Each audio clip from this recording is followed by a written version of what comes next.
person that, I don't know, gave me the inner strength that I needed to overcome, or to be able to think about overcoming the tremendous odds that were against me, was my grandmother. She came from Wilmington, North Carolina, to see me at Yardville Prison. I was in that prison. I was put in a maximum security unit, in a cell with 2 guards in front of the cell 24 hours a day, and a cell between 2 gun towers that could train their guns directly on the cell. I was told that I was in the Yardville unit for women, even though I was the only woman, and they tried to keep me there for the rest of my life. My grandmother came to visit me there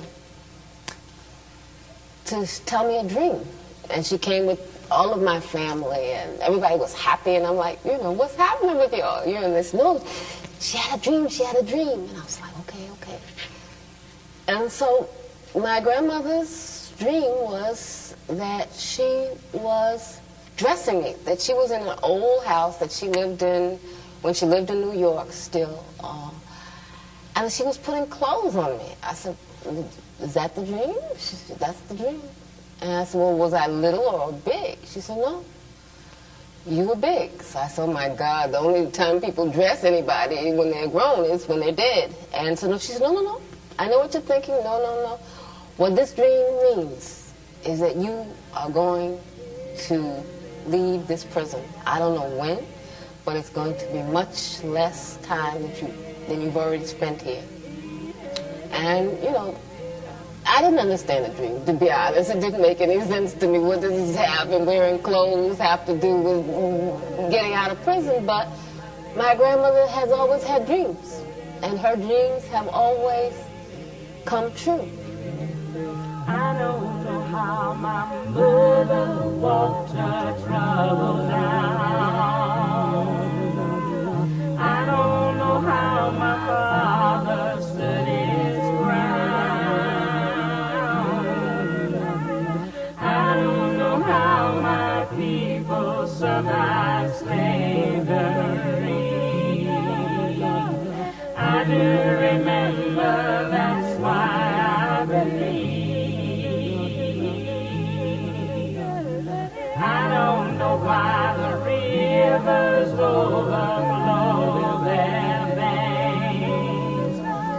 I don't know why the snow falls and covers the ground. I don't know why the hurricane sweeps through the land every now and then. Standing in a rainstorm, I believe.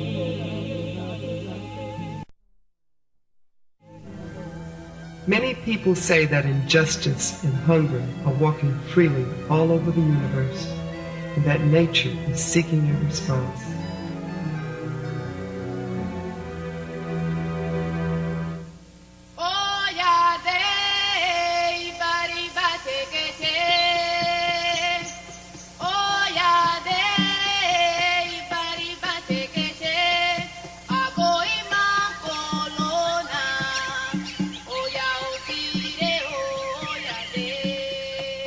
The moon and the sun once asked the earth, where are the women warriors?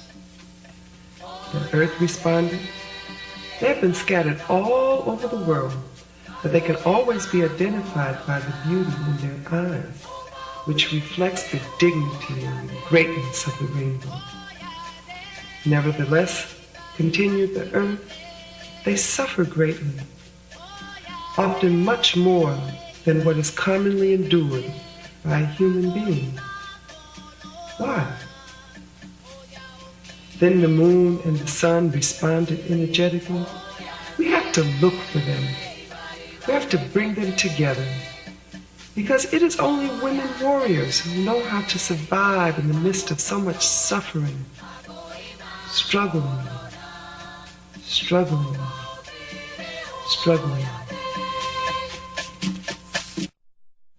I come from a tradition of women maroons, cimarrons, who didn't just try to escape from oppression, but were totally mind, body, spirit committed to resisting and committed to winning. Whether was Nanny in Jamaica, who fought against the enslavers, whether it was Harriet Tubman, who helped to free more than 700 slaves. I think I come from a very strong history, and I simply wanted to live on this planet and to continue that tradition and to try in my little way to make my ancestors proud.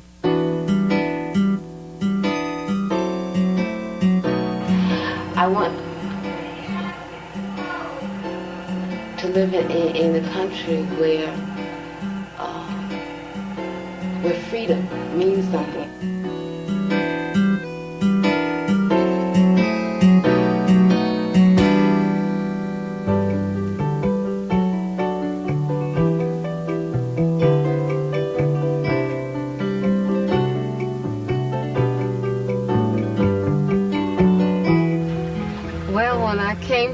I really didn't know what to expect. I had these like crazy images, because even though I considered myself a socialist, I considered myself someone who really identified with the Cuban Revolution, I had been raised on a diet of anti-communism.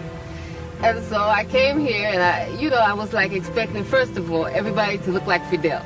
I thought everybody was going to wear green fatigues and stuff. It was just like a crazy thing. And I thought people would be talking like the revolution. You know what I mean? I just had these crazy stereotypes. And then when I came, it was like, wow, a whole new world. The first thing that hit me was, just how beautiful the nature is here. Whether it's the sea, whether it's the plants. This is one of the most beautiful places I've ever seen in my life. Everything is so lush, so green, so ripe.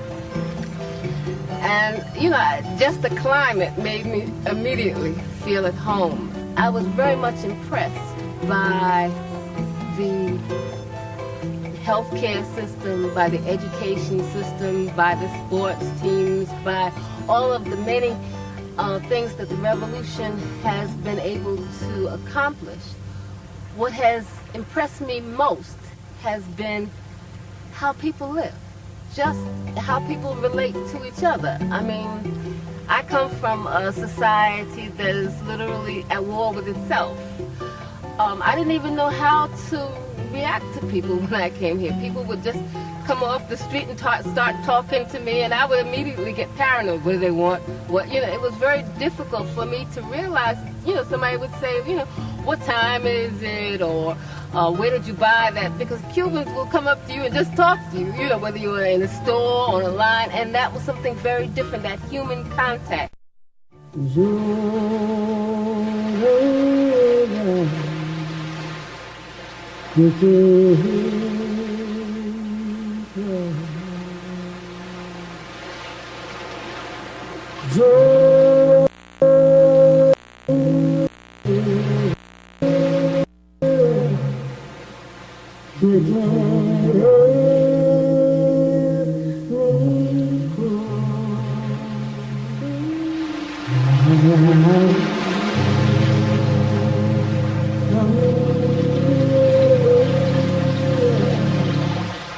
I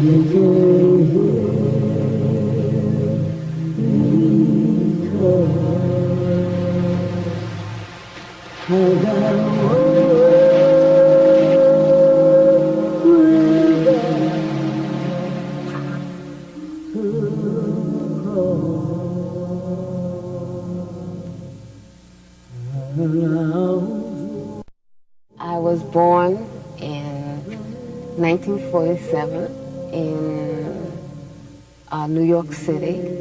I lived with my mother and my aunt and my grandparents in a house in Queens, New York, in Jamaica, Queens. And I stayed there until I was about 3 or something. And I went with my grandparents to live in Wilmington, North Carolina. My grandparents decided to go back to Wilmington because Wilmington was their home. And because also they wanted to open up a small business. They had saved all their money hoping to go back to Wilmington, and they did go back, and they opened up a small business on the beach by the sea. They opened the business because at that time Wilmington was completely segregated. Well, the South was just totally segregated. It was apartheid. What that meant was that there were black schools. For example, I went to a all-black school, the Gregory School. There were the black library. You know, we grew up with that kind of reality of not voluntarily living like that, not voluntarily accepting apartheid, but understanding that the price of stepping out or standing up alone could possibly be death. From slavery, the idea of political prisoners started. We were political prisoners brought here from Africa. We were political prisoners in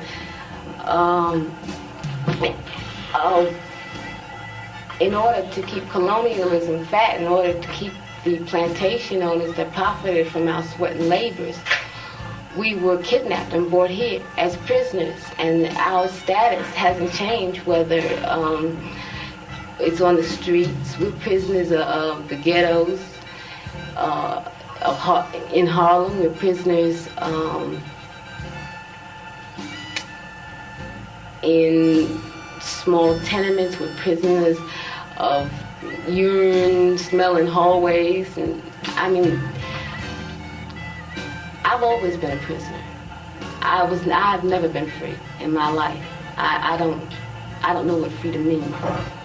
Sitting in this place on this plantation, you know, you think back to what those slaves had to deal with, and that probably the only beauty that they saw was the human beauty between them and the beauty of the sky and of the trees and of the grass. And I think that probably helped them to survive, to stay alive internally, spiritually. Growing up, you know, by the sea and seeing the beauty of this planet, it was hard not to really have a profound respect for this planet, for nature. My grandmother, she could not stand people throwing paper on the floor. I mean, she could not take that. That was a crime for her, because what it meant, you know, she would say, look at these grown people, you know, what's wrong with their hands? They can't hold the paper until they find a trash can, you know.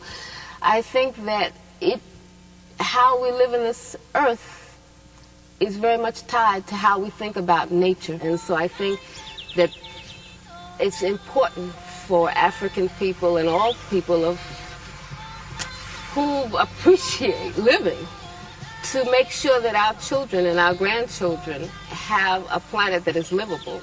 And that means to make very serious changes in the order of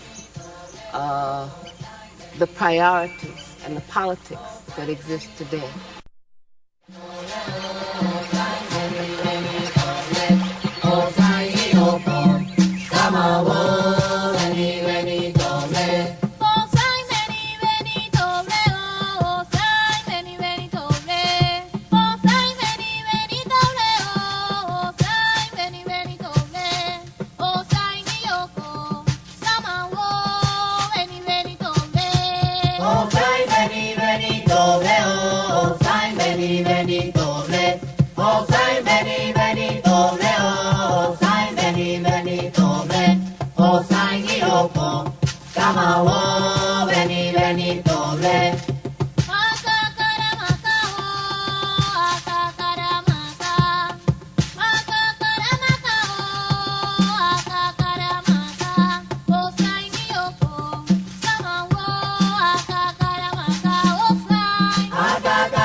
Being African is not a matter of race. It's a matter of a history, of a culture, of a struggle of a people. And the important thing is to be able to remember that, not to be disassociated from that, not to be torn from that, to carry that on into the future and to carry that on in changing the future.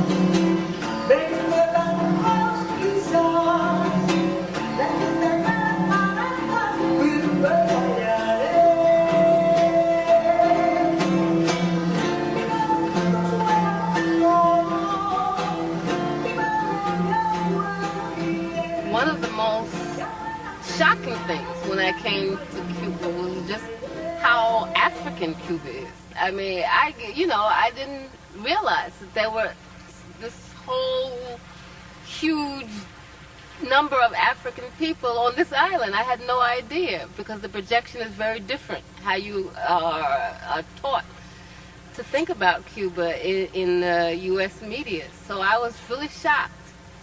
And then I began to be exposed to the culture, and the culture is so rich, whether it's in dance, whether it's music. It's so African. There's the rhythm, there's the drums, I began to be aware of just how much they had robbed us in the United States, because the slavery, the kind of slavery that existed here was terrible, and equally as terrible in the United States, but people were able to keep their religions, their gods, their piece of language. They were able to maintain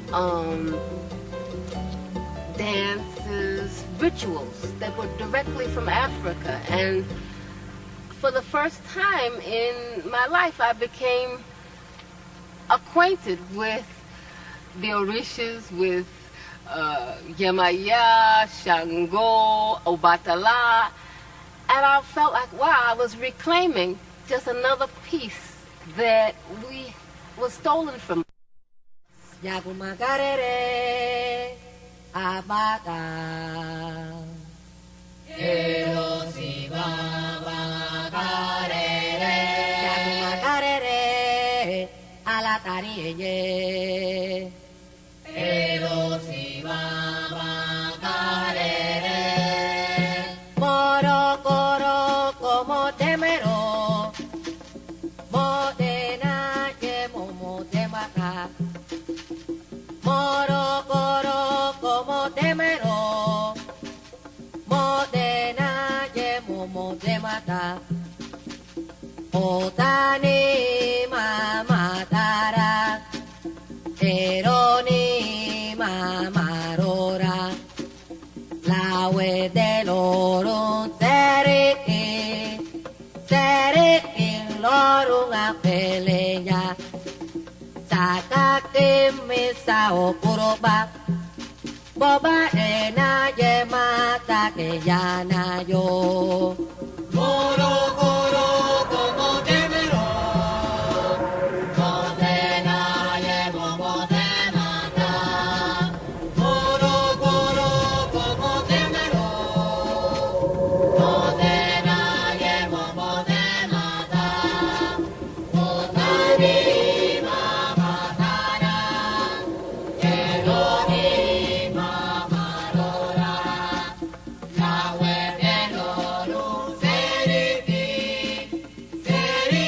loru apeleya Sakaki misa okuroba Obalena yemata ke yana Eriki yana eri omo The Black Panther Party came under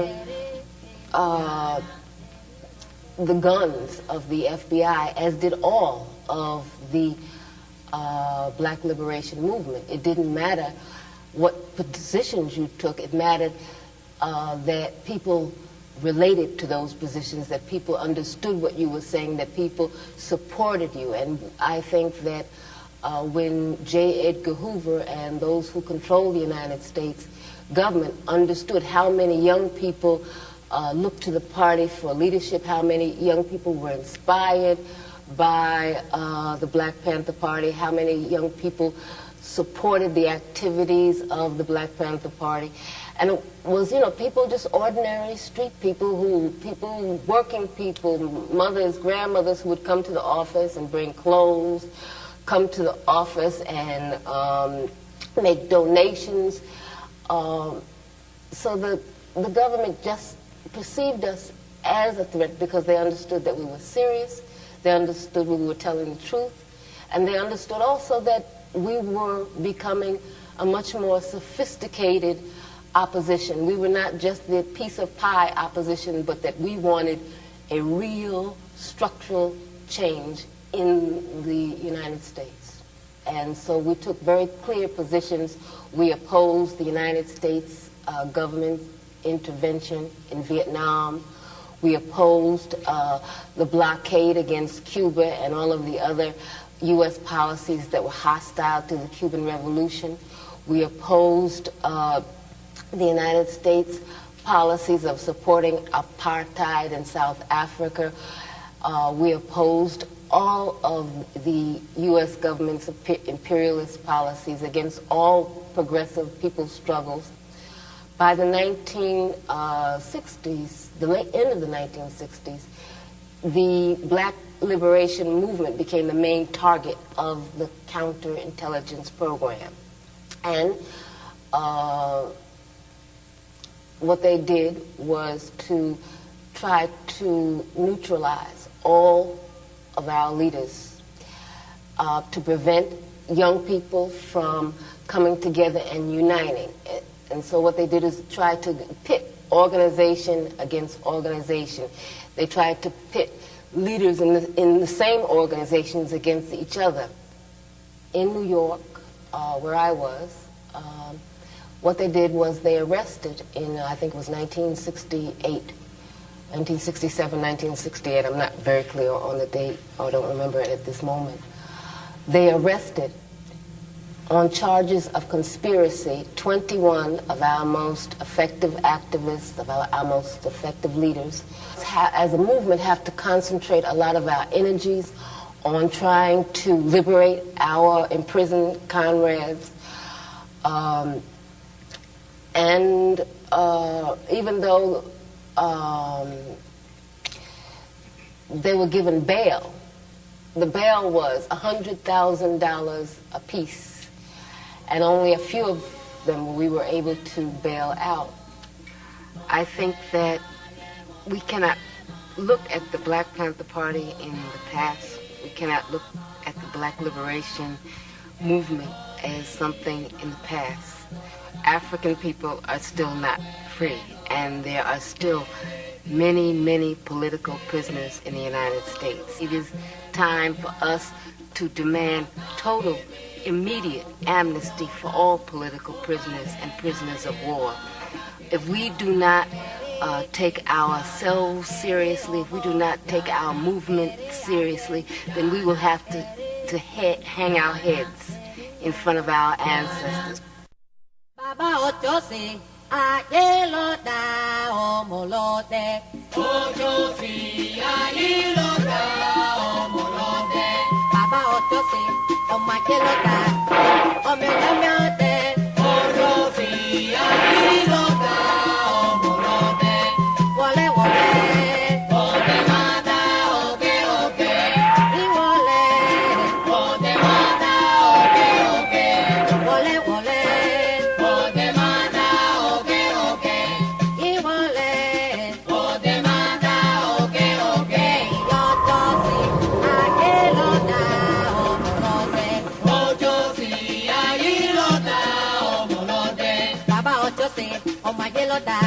Omelote, Ochosi, Ayilota, Omolote. Yambele inoro de mata corona. Yambele inoro de mata corona. Yambele inoro de mata corona. Yambele inoro de mata corona. De pao de mata, Iwara, ayochoso de mata, Iwara, y de pao de mata, Iwara, ayochoso de mata, Iwara, ayochoso de mata, Iwara, y de pao de mata, Iwara, ayochoso de mata, Iwara, y de pao de mata, Iwara, ayochoso de mata, Iwara, y de pao de mata, Iwara, y de pao de mata, Iwara, ayochoso de mata, Iwara, y de pao. Where I was kept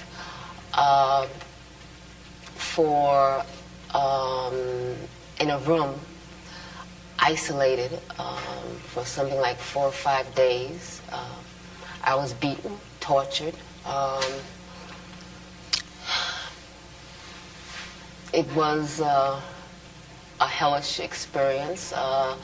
No one was permitted to see me. My aunt, who is also my lawyer, Evelyn Williams, had to get a court order for her and my mother and my sister to come and see me.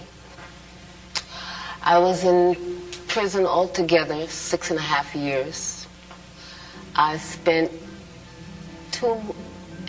more than 2.5 years in solitary confinement.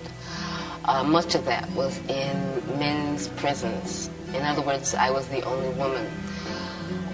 Even though they say that there are no political prisoners in the United States, I was kept in solitary confinement, kept in men's prisons because of my political beliefs. So you figure that one out. what it was prison. Prison was hell. It was a new kind of plantation. I feel like a maroon woman. I feel like an escaped slave, because what I saw in the United States in those prisons was slavery. It was black people with chains in cells. It was just poor people, just stepped on and smashed. I'll never forget what I saw. I'll never forget what I've lived through. I'll never forget what my people have lived through.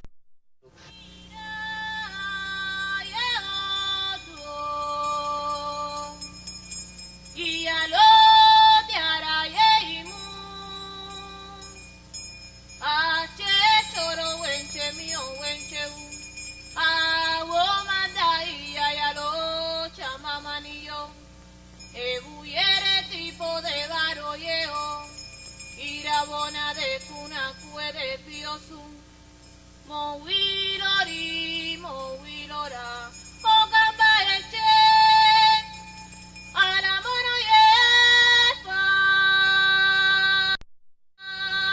We started to, I don't know, to feel tender toward each other.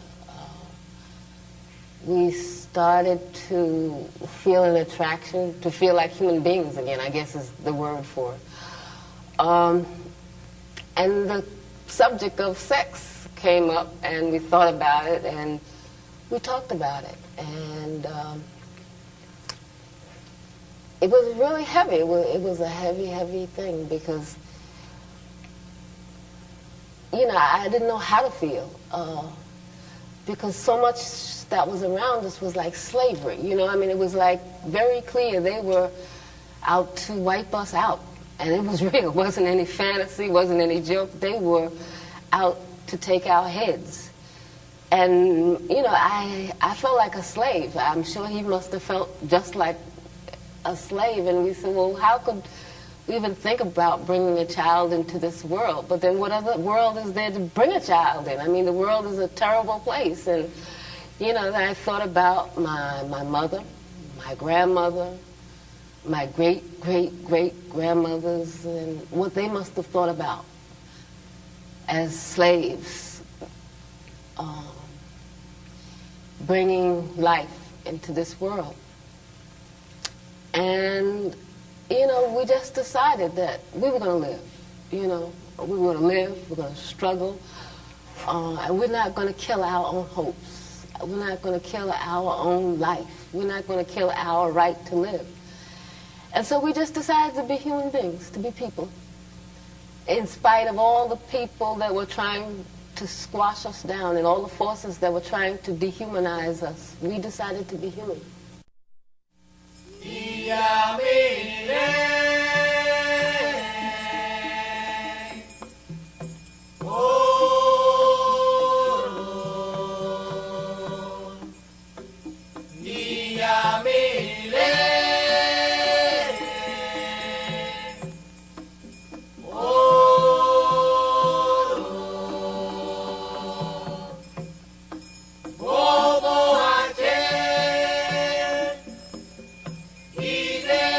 Sara.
The day before it was time to escape, I called my grandmother, and I couldn't call her, and say, I'm getting ready to escape. And so she said, I want to tell you something. Are you listening to me? Yes, grandmother. I don't want you to get used to that place. Don't get accustomed to that place. Do you hear me? Yes, grandmother. Are you sure you hear me? Yes, grandmother. I do not want you getting used to that place. Do you hear me? Yes, grandmother.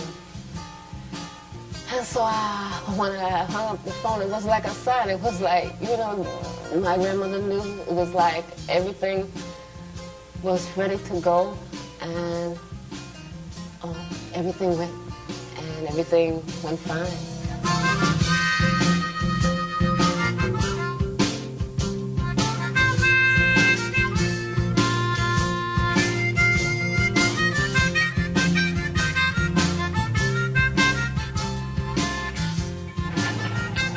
I think that the only way that we're going to realize freedom, justice, equality, decent living for people is if there's a complete change. Everything has got to be turned around, and that's a revolution, a complete change.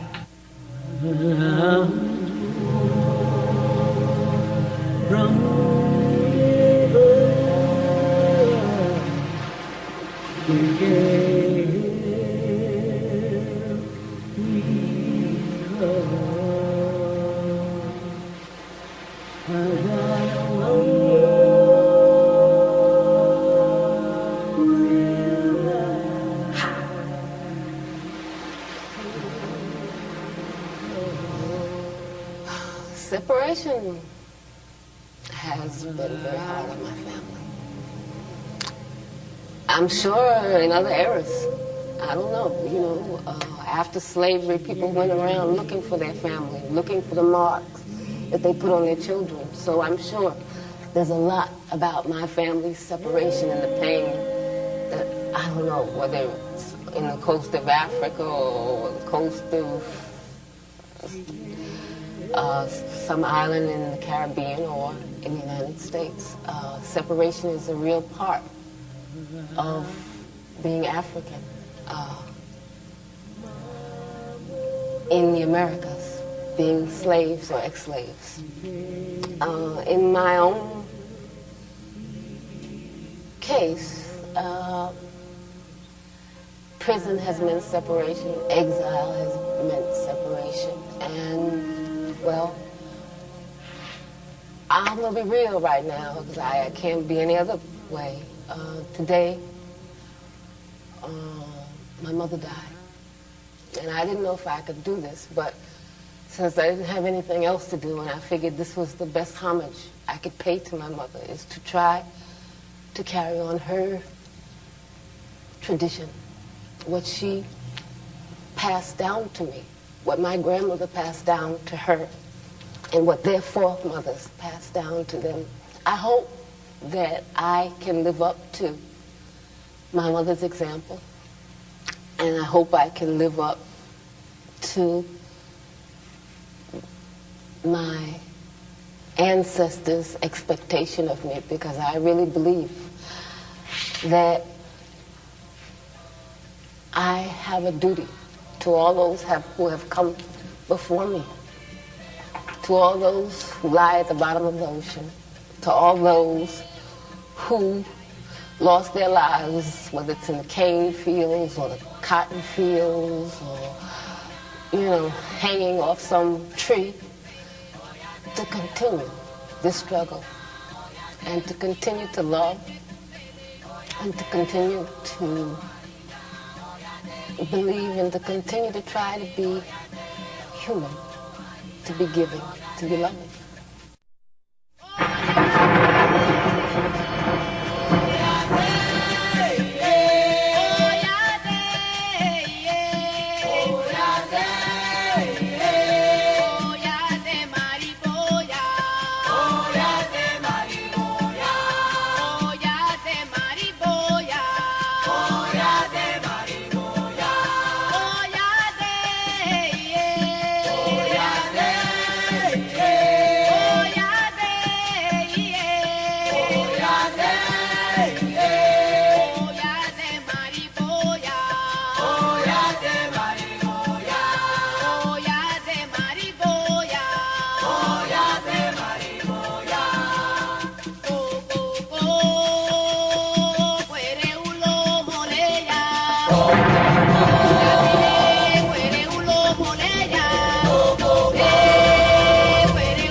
Fight while others celebrate.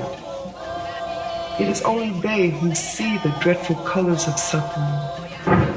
It is only they who perceive where the intense splendor of victory is to be found. Because warrior women are the eyes of the rainbow, the eyes of the rainbow, the eyes of the rainbow.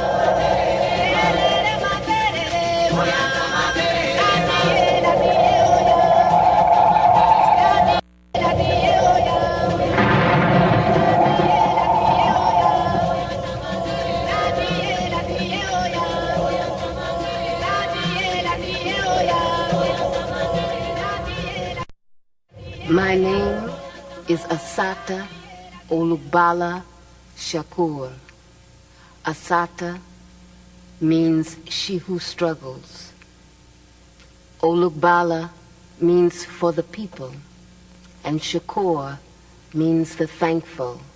It is a name that I took to carry on the name of Zaid Malik Shakur in honor of his family and in honor of the forces of beauty and good on this earth, which I'm very grateful for.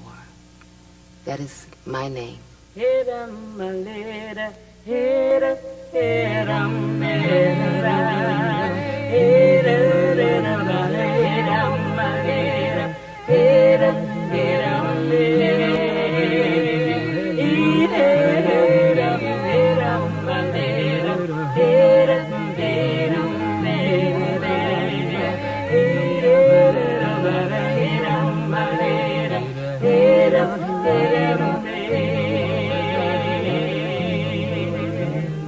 I don't know how my mother walked her troubles down. I don't know how my father stood his ground. I don't know how my people survived slavery. I do remember, that's why I believe.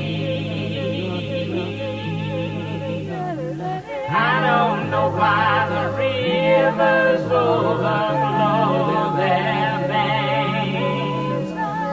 I don't know why the snow falls and covers the ground. I don't know why the hurricane sweeps through the land every now and then. Standing in a rainstorm, I believe. I don't know why the angels woke me up this morning too.